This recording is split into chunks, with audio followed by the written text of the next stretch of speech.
To Sri Lanka అండి. ఈరోజు కూరకేం కనిపించలేదండి.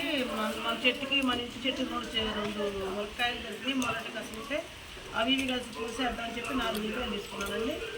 2 ఉల్లిపాయలు ఫస్ట్ ఈ విధంగా చక్కగా నీట్గా వచ్చేసుకొని నీళ్ళలో వేసేస్తున్నానండి.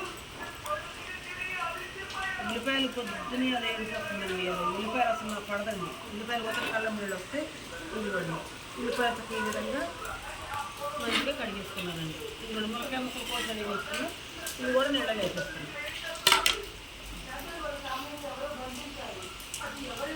ములక్కాయ ముక్కలు ములక్కాయ ముక్కలు ఇందులో వేసుకున్నాను. నీట్గా కలుపుకొని చక్కగా మనం ఈరోజు పులుసు వేసుకున్నాను. ములక్కాయ చక్కగా వానకి చక్కగా పుల్లగా చక్కగా నీళ్ళు వాటర్లో కొట్టంలో చేస్తారండి.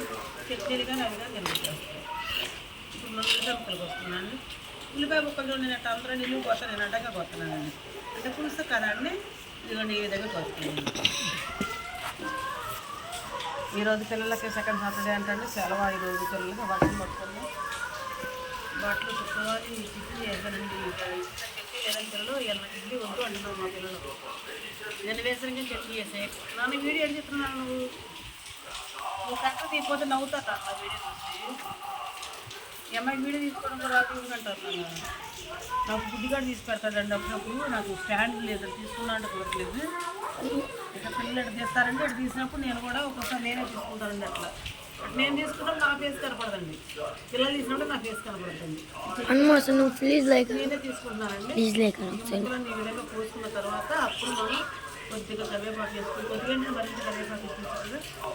జీలకర్ర వెల్లిపాయలు ఇవన్నీ కోసిన తర్వాత కూర స్టార్ట్ చేసుకుంటాను.